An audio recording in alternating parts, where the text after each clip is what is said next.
God never creates even a blade of grass without any particular motive.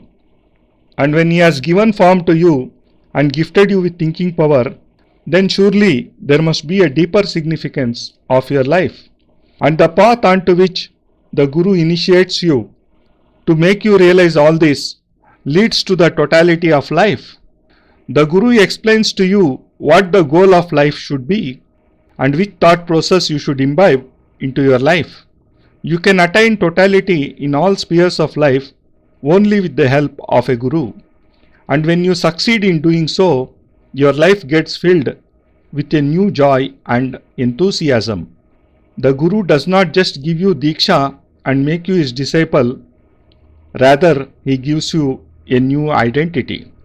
Through Diksha, he purifies your body, your blood, by vanquishing the deceit, lies, lust and the sins which you have inherited from your fathers and forefathers. Maybe your father did not meet any Guru. Maybe it was not in his fate to obtain a Guru, and hence he covered the journey from birth to death without achieving anything.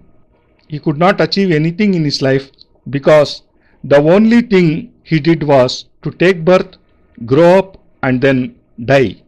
The same thing happened to your grandfather and your forefathers because they never stopped in life even for one moment to think what the significance of human life is. And even if they did think on these lines, they did not meet anyone who could guide them onto the correct path. This is why I say to you, may the doors of fortune open up for you and may you meet a Guru. When you come across a Guru, a sort of explosion shall take place in your life. When you shall move forward and hold his feet, it shall be a step which shall revolutionize your whole life. Meeting him shall be like lighting a torch of spiritual enlightenment in your life, which shall expel the darkness of ignorance from your heart. When this happens, your life shall gain a meaning, a motive, a goal, and you shall no longer move towards mortality. That day shall commence a new chapter in your life. Mrityorma Amrutangamaya is an often repeated phrase in the ancient texts.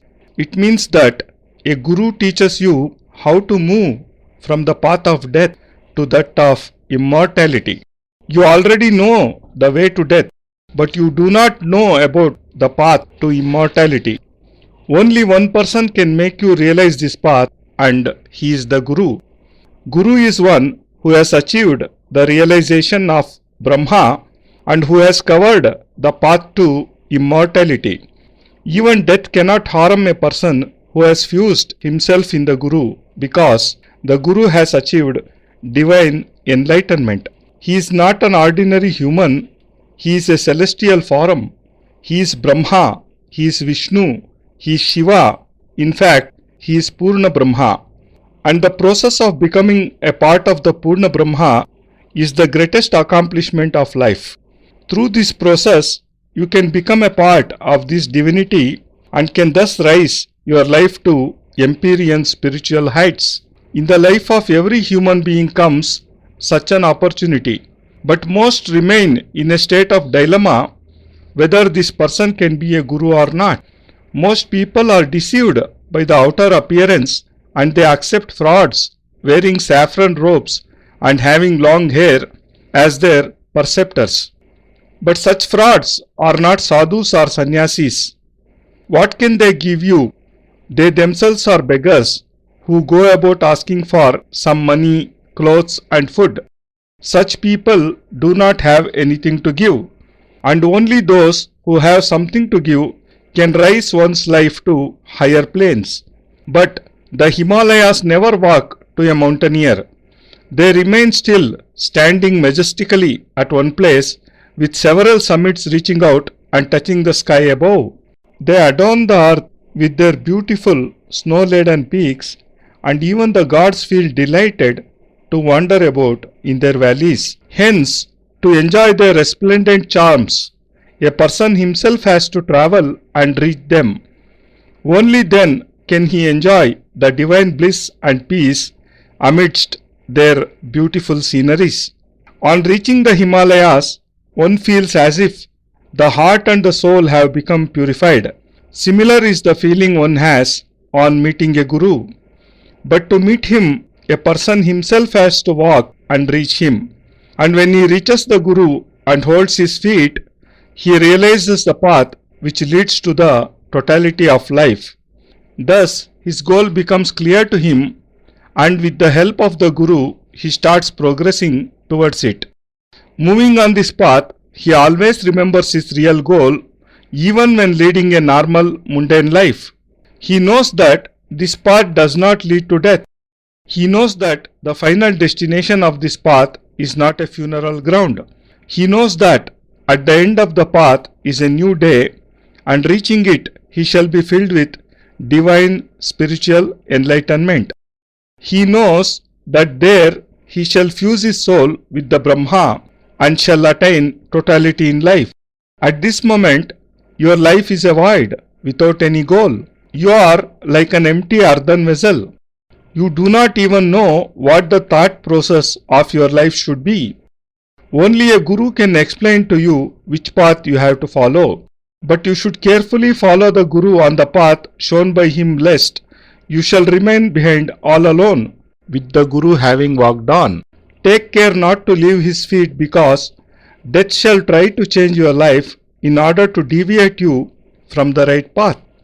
And this death can appear as an enemy in any form, as your parents, your brother, your relations, or your friends.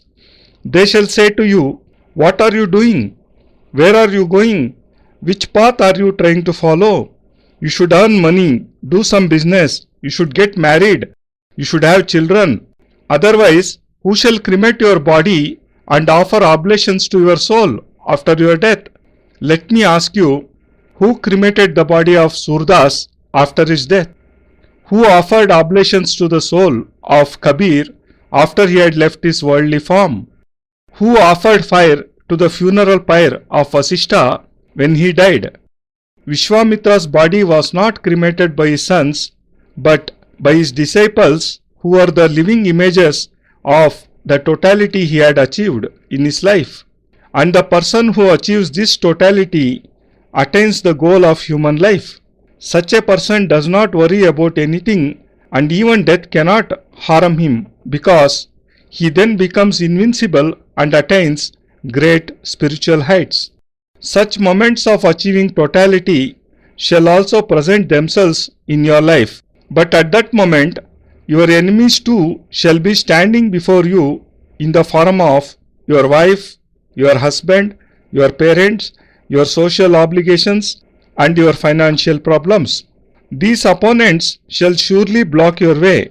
You shall be all alone, and surrounding you on all sides will be hundreds of foes. But remember that a person who is courageous, manly, capable and strong puts forward each step with firmness, and he never stops, come what may. Because supporting him is a conscience, a thought and the firm hand of his guru. Indeed, unique is the moment when one acquires the support of a guru and moves on this new path of sadhana. This path of sadhana is the way to a new dawn, a new divine enlightenment. The person holding whose hand one can move on determinedly on this path is not an ordinary human being. In fact, he represents a process of rising human life to great spiritual heights. He represents the path to totality. He has been called the Purnamada, Guru, Brahma, Vishnu and Shiva by the Shastras, and more than anything, he represents the real truth. The Shastras have never expounded the worship of Brahma or Vishnu or Rudra, or for that matter any other god. They have only emphasized on the worship of the Guru. And when the great sages have emphasized only on the worship of the Guru, there must be some deep significance behind this. These sages were great scholars and possessed much more knowledge than we do today. Hence, they knew that no god can instill totality into the life of a human being. Without totality, life is meaningless and only a guru can help one achieve this state. This is why I say to you that the moment you meet a guru, only one thought should be on your mind, and that is to give everything and devote yourself in his feet. You should hold on to his feet and should become one with his body and soul. Just as fragrance disperses and becomes one with the air, you have to fuse your soul with that of the Guru, and if you are able to do so, you shall surely attain the goal of life by progressing on the path which leads to totality.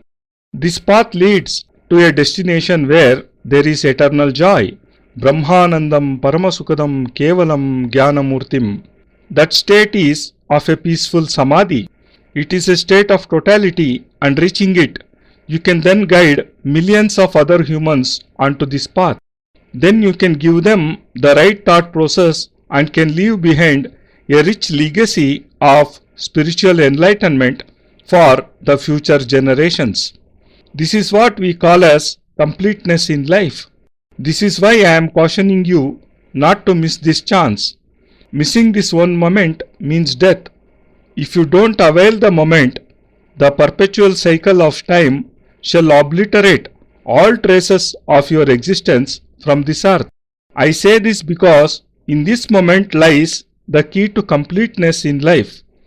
Because in this golden moment, you shall get linked with a Guru who can raise your life to high spiritual planes. This one moment is truly amazing in itself. A complete transformation of your life takes place, and there occurs an explosion of joy and divine conscience in your body and soul. Then you attain a joy which your forefathers could never experience in their lives. Without such an explosion, such joy, such totality cannot be attained. True joy is in being in the feet of a Guru as a disciple. True joy is like the peace experienced on sitting under the cool shade of a tree. Such peace, such bliss, such joy can be experienced by only a few. Rather, only a disciple can achieve this state. This is why the best achievement of life is in being a disciple, and one becomes a disciple when one's conscience gets awakened, when one obtains a Guru and realizes his true form. You too can obtain a Guru. Such a moment can, in fact, come any time and at any age in your life. But when such a moment does come, new life begins for you and you are in a way reborn. The Shastras say, Janmanam Jayate Shudra, that is, every person is a Shudra by birth. A Shudra cannot distinguish between good deeds and sins or between sanctity and profanity. But when his body and soul are consecrated and sanctified through Diksha, a new life begins for him. When you sit with a Guru and he places his hand on your head and accepts you as his disciple, then your life becomes meaningful. Thus, there are two lives.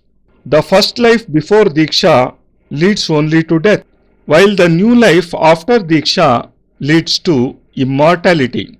The aim of the first life is to satisfy one's material passions, while that of the second life is to attain totality. The first life is based on lies, deceit, lust and sins, while the second is based on joy and totality, which even great yogis and ascetics keep striving hard to achieve. May you realize such a moment in your life. May you succeed in awakening your conscience. And this is possible only through the unification of a Guru and a disciple. When the Guru fuses the soul of the disciple with his own, then that moment is of divine bliss.